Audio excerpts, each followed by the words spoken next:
নমস্কার, ভিল কিচেনে সবাইকে স্বাগত জানাই। আজকে কাঁঠাল বীজের আরেকটা নতুন রেসিপি নিয়ে আপনার সামনে চলে এসেছি। এটা সম্পূর্ণ একটা নিরামিষ রেসিপি। নিরামিষ দিনে খাওয়ার জন্য কিন্তু এটা দারুণ হয়। আর তার জন্য আমি এখানে দেখুন কতগুলো কাঁঠাল বীজ আগে থেকেই একেবারে শুকলা ছাড়িয়ে পরিষ্কার করে রেখেছি। এবার একটু পাতলা পাতলা করে কেটে নেব।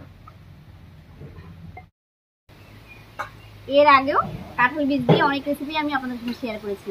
কাঁঠাল বীজের ডাল, তারপর কাঁঠাল বীজের ঝুই ভাজা, তারপর পাট শাক দিয়ে কাঁঠাল বীজের একটা রেসিপি, আর অনেক কিছু, কাঁঠাল বীজের কষা। তো আপনারা সবাই খুব পছন্দ করেছেন। আশা করছি আজকের এই রেসিপিটা আপনাদের ভীষণ ভালো লাগবে।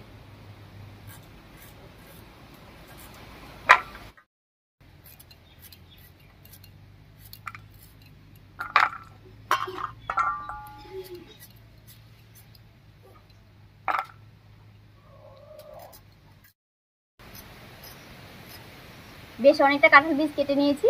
এবারে একটা মিক্সিং জারের মধ্যে নিয়ে নিচ্ছি।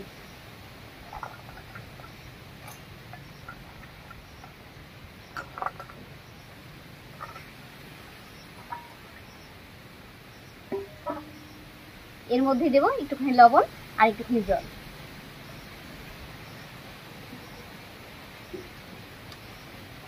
দিয়ে দিচ্ছি একটু আদা আর দুটো কাঁচা লঙ্কা।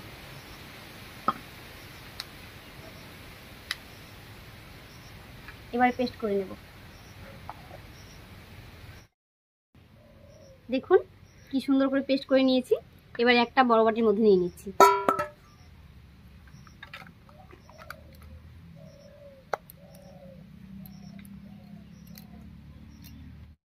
এবার এর মধ্যে দিয়ে দিচ্ছি একটুখানি কালো জিরা, দেবো সামান্য একটুখানি হলুদ, আর দিয়ে দিচ্ছি একটুখানি ঘি।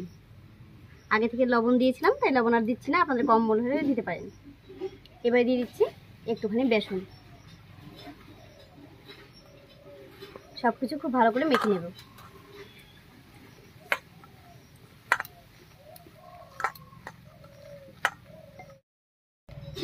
সব কিছু দিয়ে খুব ভালো করে মেখে নিয়েছি।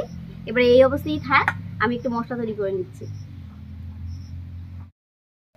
মশলার মধ্যে নিয়েছি 1 চামচ লাল লঙ্কার গুঁড়া, 1 চামচ জিরার গুঁড়া, 1 চামচ নিয়েছি পোস্ত, আর 1 চামচ নিয়েছি সাদা তিল, সঙ্গে নিয়েছি দুটো কাঁচা লঙ্কা আর একটুখানি আদা, আর নিয়েছি একটা টমেটো। এই সব কিছু একসঙ্গে করে পেস্ট করে নেব। মশলাটাও রেডি করে নিয়েছি। এবার রান্নাটা একেবারে ঝটপট করে হয়ে যাবে। আর রান্নায় এই মশলাটা করতে অনেকটা সময় লাগে।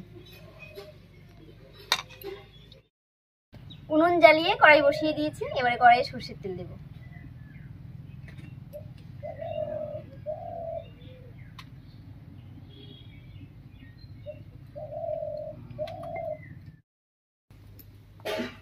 তেল গরম হয়ে গেছে।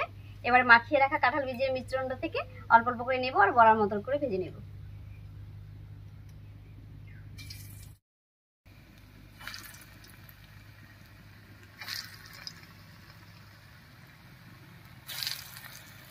বড়াগুলো ভাজার সময় উনুনের আঁচটা খুব বেশি বাড়িয়ে দেওয়া যাবে না, একটু আস্তে আস্তেই ভাজতে হবে, তাহলে ভিতরটাও সুন্দর ভাজা হবে। আর বেশি জাল দিলে ওপরটাও ভাজা হয়ে যাবে, ভিতরটা কিন্তু ভালো ভাজা হবে না।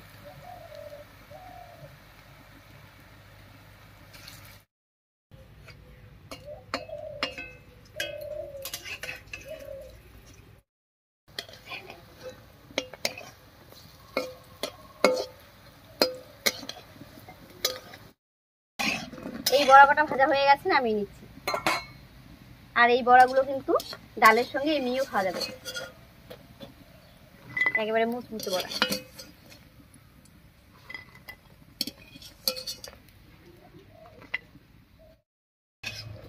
সবগুলো বড়াই ভাজা হয়ে গেছে, এবারে নামিয়ে নিচ্ছি। আর বড়া ভাজার এই তেলের মধ্যেই ফোড়ন দেব।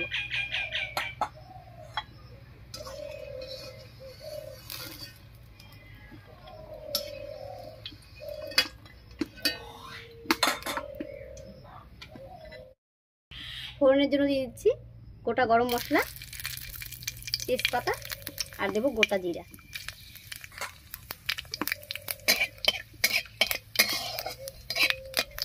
ফোড়নটা ভাজা হয়ে গেছে, এবারে মশলা বাটাটা দেবো।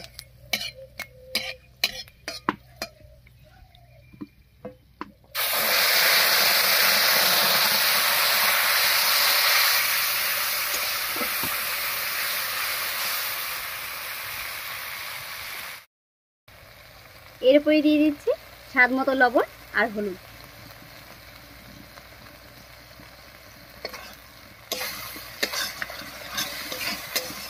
খুব ভালো করে মিশিয়ে নিয়েছি।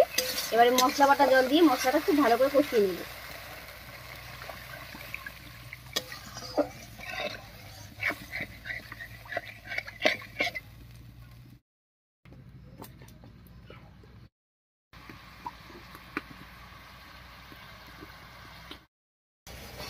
প্রায় 6-7 মিনিট সময় নিয়ে মশলাটা খুব ভালো করে কষিয়ে নিয়েছি, আর মশলা কষে তেল ছেড়ে দিয়েছে। এবার এখানে ঝোলের জন্য জল দেব।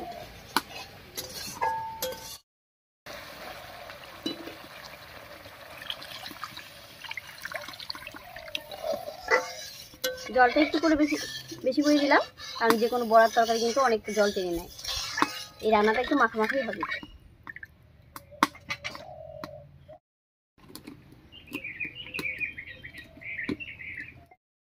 বেশ কিছুক্ষণ রান্না করে নিয়েছি, বড় ফুটে গেছে। এবারে ভেজে রাখা বড়াগুলো দেব।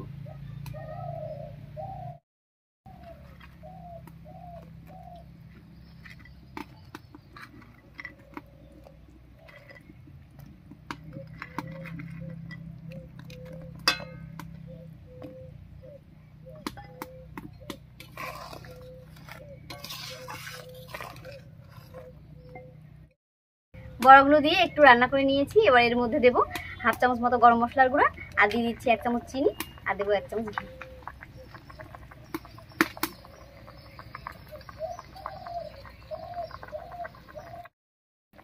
গরম মশলার গুঁড়োটা দিয়ে দিয়েছি।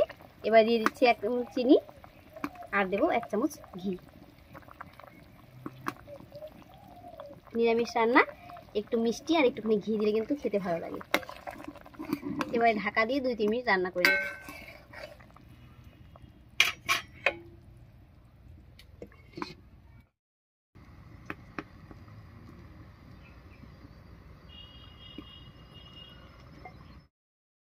রান্নাটা একদম রেডি হয়ে গেছে। এবারে ঢাকা খুলে নামিয়ে নিচ্ছি।